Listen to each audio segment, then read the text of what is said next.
Oke guys, kali ini kita akan mereact video dari channel Demikian Kesimpulannya yang akan ngebahas tentang menurunnya kualitas generasi muda Indonesia. Nah, untuk model konteksnya, mari kita bersama simak videonya. Kita mulai videonya.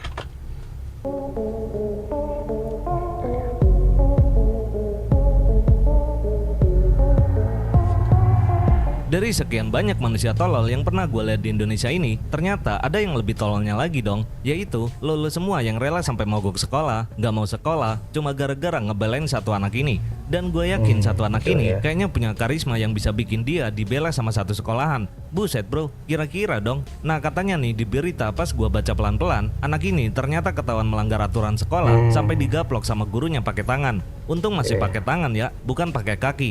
Ya ada untungnya juga sih. Dan gara-garanya Jadi kayak kita tuh membela seseorang yang melakukan kesalahan, dan ini didukung sama satu sekolah gitu. Jadi mogok sekolah gara-gara satu orang yang melakukan kesalahan. Jadi si anak-anak ini bukan ngebela sesuatu yang benar gitu ya, tapi malah membela sesuatu yang salah. Dan membela itu sampai mogok sekolah, itu kan merugikan juga. Jadi yang harusnya bisa belajar gitu ya, menambah ilmu, menambah wawasan, tapi jadi mogok sekolah dan menimbulkan konflik yang lebih besar gitu ya. Jadi bukannya selesai tapi malah memperparah konflik ya. ngerokok di sekolah. Jadi yuk kita mulai pembahasan ini. Oh ya sebelum itu, lo jawab ini dulu nih. Sekolah itu tempat buat ngapain sih? Nah pasti kebanyakan dari lo semua bakalan ngejawab, ya buat belajar lah bang. Kita menuntut ilmu di sekolah supaya jadi anak bangsa yang cerdas dan membanggakan negara. Bullshit amat bos. Secara teori sih, oke gua terima. Tapi lo lihat aja di lapangan. Faktanya sekolah itu cuma buat adu gengsi sama gaya-gayaan doang. Nih contohnya, gue kasih contoh yang lain dulu sebelum kita masuk ke inti masalahnya.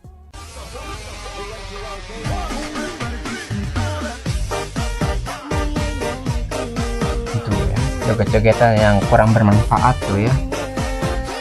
Yang pertama, pasti lo pernah nemuin ada anak yang kalau di sekolah dia tuh nggak cuma bawa buku, pensil, penggaris atau pulpen, tapi juga bawa peralatan makeup anjay. Nggak cowok nggak cewek ya, terserah jenis kelamin lo apaan. Terus buat apa lo bawa makeup segala weh? Lo mau jadi LC di sekolah apa gimana? Terus nyambung nggak kalau kayak gini sama jawaban lo yang tadi di awal? Lah ngapain sih? Suka-suka gua lah, mau bawa apaan juga. Nah ini nih, berarti apa coba? Otak lo yang nggak nyampe bos. Nah itu jadi masalah, padahal kan sekolah kan tempatnya belajar. Berarti apapun yang nggak berhubungan dengan pembelajaran harusnya nggak perlu dibawa ke sekolah gitu. Dan kalau misalnya itu dibawa ke sekolah, itu akan menunjukkan bagaimana ketimpangan keadaan sosial dari masing-masing siswa. Jadi siswa kan tuh kan pakai seragam satu jenis kan, jadi warnanya sama, bentuknya sama gitu. Itu untuk menurunkan rasa gengsi gitu kan. Jadi nggak ada yang berbeda, semuanya sama. Ketika yang semua sama berarti setara gitu. Jadi nggak ada yang lebih tinggi ataupun lebih rendah. Nah kalau misalnya ada yang dibawa tapi tidak berhubungan dengan pelajaran, itu akan menunjukkan ketimpangan sosial, dan ini yang harusnya dicegah di dalam sekolah. Jadi orang yang gak punya make up ataupun gak punya sesuatu yang bisa dibanggakan, itu mereka akan iri gitu dan merasa rendah diri gara-gara tidak mampu bersaing dengan orang-orang yang memiliki harta tersebut ya. Jadi itu ya, jadi harus setara di sekolah tuh, jangan ada yang dibeda-bedakan, yang satu kaya, yang satu kurang dan sebagainya. Jadi benar-benar tidak ada yang lebih ataupun yang kurang, semuanya sama. Semakin modern ini dan ketambahan lo yang boleh bawa HP ke sekolah, gue udah tahu arahnya kemana dan apa tujuan lo bisa bawa makeup ke sekolah. Karena biar di kelas bisa main Velocity di HP kan, terus lo upload di TikTok berharap konten lo bisa FYP. Biar nanti tiba-tiba lo dapat endorse, terus diundang jadi BA, alhasil nggak fokus lagi ke pelajaran sekolah. Itu kan tujuan lo? Bullshit amat bos kalau lo bilang sekolah itu buat belajar. Gue tanya nih, lo hafal nggak rumus trigonometri? Atau kalau nggak, pi itu berapa coba? Dan gini ya, teruntuk lo yang gue nggak tahu jenis kelaminnya apa, gue mau tanya nih, di negara mana yang ngebolehin anak sekolah bawa alat makeup? Ada nggak? Coba lo tulis aja di kolom komentar ya. Dan anehnya buat gue adalah, lah ini kok bisa dinormalisasi sama pihak sekolah ya? Kebiasaan macam apa ini yang sampai dinormalisasi sama pihak sekolah? Coba lo jawab. Tapi tolong jangan lo jawab dengan alasan hak asasi manusia ya. Jadi sekolahnya juga harusnya kayak mencegah hal itu untuk tidak terjadi. Jadi karena diperbolehkan, nggak dilarang dan sebagainya, akhirnya orang-orang bilang, wah ini kayak peraturan boleh nih gitu. Soalnya tidak ada kelarangan atau tidak ada hukuman atas tingkah laku tadi gitu. Jadi karena nggak ada hukumannya, nggak ada konsekuensinya, sehingga orang tuh melakukan pelanggaran itu ya, yang menyebabkan semakin parah dan terjadinya normalisasi. Jadi orang-orang kalau udah terjadi normalisasi, dianggap yang dianggapnya salah itu bisa jadi sesuatu yang normal atau biasa aja gitu. Nah, itu yang berbahaya. Jadi jangan sampai kita menormalisasi sesuatu yang berbentuk kesalahan, perbuatan yang salah. Ya, karena kalau kayak gitu nanti kita kayak nggak bisa membedakan ini benar atau salah, karena perbuatan tadi itu udah menjadi suatu kenormalan atau kebiasaan.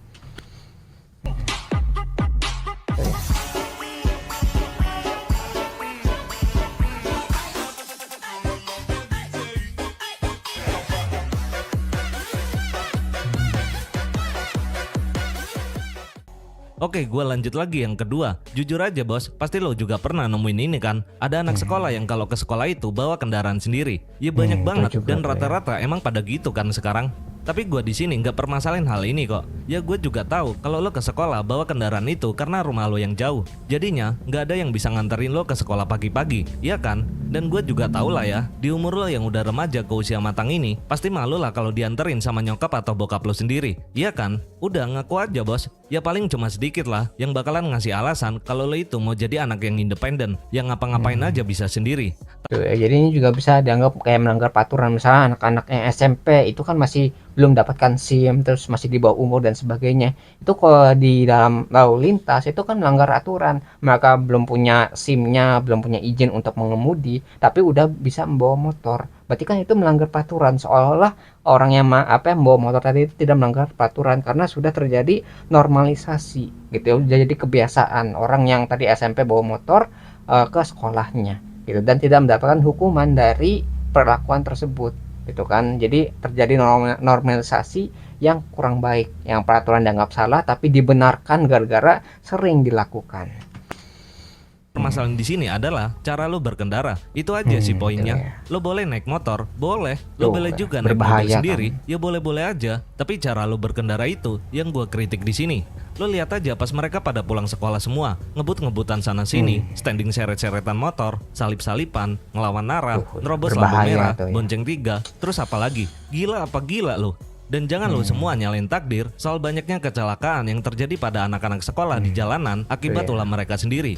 Tuh ya, jadi bahayanya itu nggak cuma membahayakan dirinya sendiri, tapi juga membahayakan pengguna jalan lainnya. Bayangin kalau misalnya kecelakaan, itu pasti nabraknya mungkin nabrak mobil lain, nabrak orang lain, dan itu korbannya itu nggak cuma orang yang melakukan kesalahan. Makanya kan dalam peraturan lalu lintas itu harus semuanya tuh taat. Jadi nggak ada yang salah satu dapat privilege gitu ya, dibebaskan dari hukum, dibebaskan dari jeratan gitu, tapi semuanya terlibat dalam situasi seperti itu, karena ketika satu orang kecelakaan itu bisa melibatkan orang-orang yang ada di sekitarnya juga ikut terkena dari dampak tersebut. Makanya kan harus menjaga juga gitu ya, jangan sampai kecelakaan itu terjadi gitu ya, karena kerugiannya nggak cuma diderita oleh diri sendiri, tapi orang lain juga bisa merasakannya. Ngerugiin diri sendiri juga. Lah kok ngerugiin orang lain bang? Ya kalau lo sampai mati di jalan, emangnya nggak ngerugiin orang lain? Tuh, ya. Jadi sekarang coba lo jawab, bisa nggak lo jadi generasi muda yang normal-normal aja? Dan jangan lo bilang kalau ini cuma bentuk kenakalan remaja doang. Salah bos, ini namanya kegoblokan yang hakiki. Dan ya sekarang kita masuk ke inti permasalahannya. Kata lo tadi bilangnya kalau tujuan sekolah itu adalah tempat buat belajar ya. Ah yang bener bos, kalau emang tempat buat belajar, kok ada waktu buat di sekolah? Lah itu yang ngerokok juga cuma oknum bang. Gak semua anak sekolah kayak gitu. Ya emang bener itu cuma satu anak doang yang ngerokok. Makanya lo sebut oknum. Jujur aja gue gak tahu lo itu emang udah sering ngerokok atau lagi coba-coba. Tapi satu hal yang harus lo tahu sebagai cowok, dan ini berlaku buat lo yang kelaminnya cowok. Lo cowok kan, laki kan. Kalau lo emang beneran laki, gini bos, senakal-nakalnya lo jadi anak sekolah, mau apapun itu kenakalan yang lo buat sendiri, jangan pernah lo jadi pengecut. Artinya, lo ngerokok di sekolah pas lagi enak-enaknya ngerokok, malah ketahuan sama guru, terus lo digaplokin. Gak terima digaplokin sama guru, terus lo laporan sama bokap nyokap lo. Lah ini mah emang lo nya aja yang pengecut bos. Sama aja kayak lo so-soan tawuran, tapi giliran pas kena lo malah ngadu ke orang tua. Lah gimana sih bos? Mau dibilang keren tapi malah pengecut. Gak bisa nerima konsekuensinya. Terus karena Gitu ya. Kalau zaman dulu tuh beda ya. Kalau misalnya di sekolah melakukan kesalahan, lapor ke orang tua, bukannya dikasih jawaban atau dikasih kemudahan, tapi malah ditambahin gaplokannya gitu ya. Jadi benar-benar harus berhati-hati dengan konsekuensi. Nah, kayak orang-orang zaman dulu tuh lebih taat peraturan, karena kalau misalnya mereka nakal itu double di sekolah kena, di rumah kena juga gitu kan. Jadi lebih berhati-hati, nggak kayak zaman sekarang, zaman yang kayak anak-anaknya lebih dimanjakan oleh orang tuanya sendiri. Jadi dia melakukan kesalahan di sekolah tapi bukannya diberi nasihat ataupun diberi pengetahuan gitu ya supaya tidak melakukan kesalahan tadi, tapi malah dibelain gitu. Jadi anak itu jadi dapat kekuatan yang harusnya mereka tuh menyesal dengan kesalahan tadi, tapi karena dapat pembelaan dari orang tua, mereka jadi punya kekuatan untuk melawan balik kesalahan tadi. Jadi mereka tidak mau mengakui kesalahannya dan tidak mendapatkan konsekuensi dari kesalahan tersebut. Ya, padahal konsekuensi itu penting untuk mengajarkan kepada anak kalau misalnya itu tuh perbuatan yang salah dan tidak boleh dilakukan oleh orang tersebut. Jadi jangan sampai dilakukan gitu. Kalau dilakukan ini ada hukumannya gitu. Kalau hukumannya nggak dilakukan, nggak diterapkan, anak tersebut tidak akan jera dari perlakuannya. Jadi akan terus melakukan kesalahan tadi sampai akhirnya merugikan tidak cuma diri sendiri tapi juga orang lain juga yang ada di sekitarnya. Itu. Jadi pentingnya hukuman dan konsekuensi itu harus diterapkan dengan baik.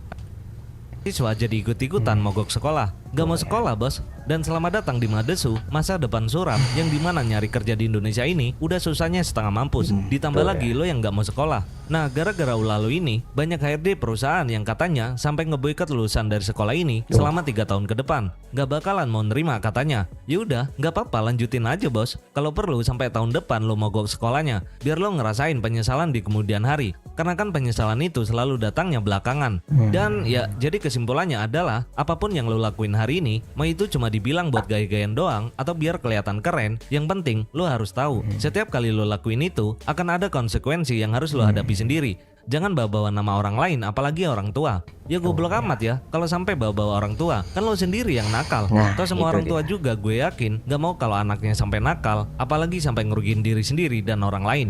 Jadi kalau lo mau kelihatan nakal, mau bebas, ya udah nikmatin aja selagi lo masih dikasih umur panjang. Tapi jangan pernah lo cengeng ngadu ke orang lain, cuma karena lo nggak terima konsekuensinya. Nah pas gue lihat beritanya jadi benar jantan dan berani bertanggung jawab atas apa yang dia lakukan. Dia yang melakukan, dia yang mendapatkan hukuman. Jangan sampai hukumannya itu dialihkan gitu. Wah gara-gara punya orang tua nih, punya backingan dan sebagainya, sehingga hukumannya itu tidak diterima oleh orang yang melakukan kesalahan.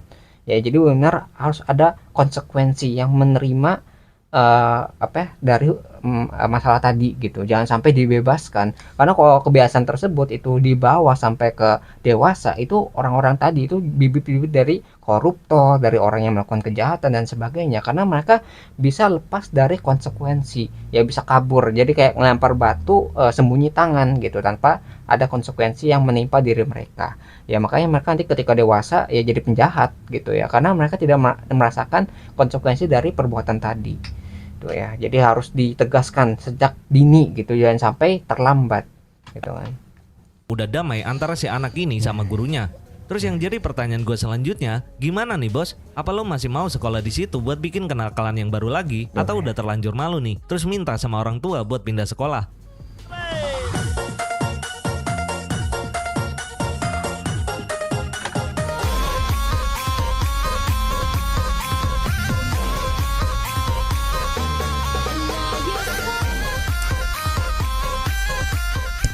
Dan ya beginilah mental generasi anak bangsa yang dimanja, yang apa-apa minta dibelain sama orang lain, padahal ya lo nya aja yang gak berani buat belajar ngadepin sendiri. Jadinya mental jagoan tapi masih doyan dijagain sama bapaknya.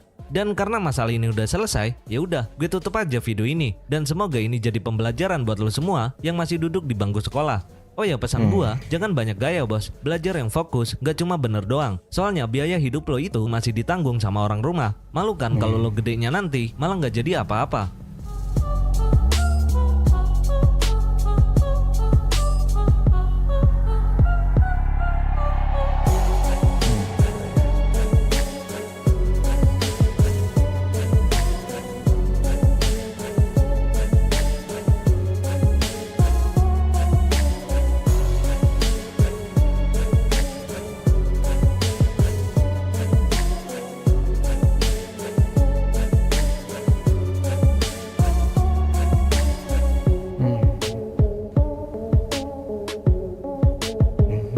Jadi sebenarnya kalau misalnya kalau mau nakal itu sebenarnya bukan disebutnya nakal sih, mau mengekspresikan diri itu pasti ada jalannya. Nah gunakan jalan-jalan tadi yang sudah disediakan di sekolah untuk mengekspresikan diri kalian gitu. Mungkin kan orang-orang tadi mungkin nakal tuh ingin diperhatikan atau ingin menunjukkan dirinya.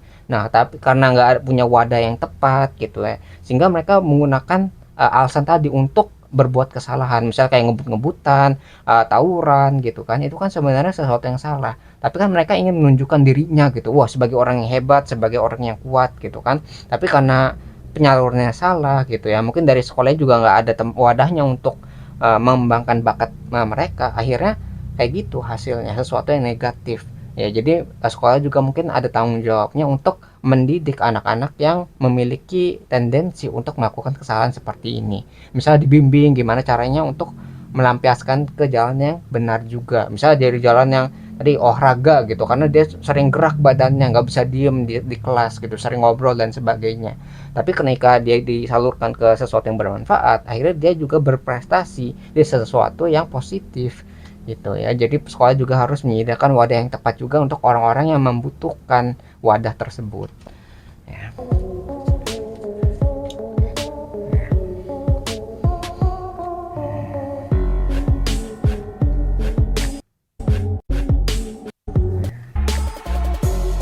Ya, moga ini jadi pelajaran bagi kita semua lah, jangan sampai sekolah yang harusnya tepat untuk belajar malah untuk tempat sebagai pamer-pameran, tempat untuk apa ya, menunjukkan gengsi dan sebagainya ya. Jadi tempat yang seharusnya untuk belajar tapi malah untuk menunjukkan kekayaan dan sebagainya, itu yang kurang tepat dan akhirnya menunjukkan bagaimana ketimpangan sosial yang terjadi di kelas atau di sekolah tersebut ya. Bahkan dampaknya tadi kan, kalau di dalam sekolahnya mungkin nggak terlalu berarti, tapi dari orang yang di luar yang melihatnya itu, wah ini sekolahnya nggak bener nih, sehingga bisa di blacklist gitu. Kalau di blacklist selama 3 tahun itu kan akan menyusahkan lulusan dari sekolah ini juga gitu, yang harusnya lulus dapat kerjaan itu lebih mudah, tapi gara-gara sudah di blacklist dari perusahaan-perusahaan tadi, orang jadi susah untuk mencari kerja.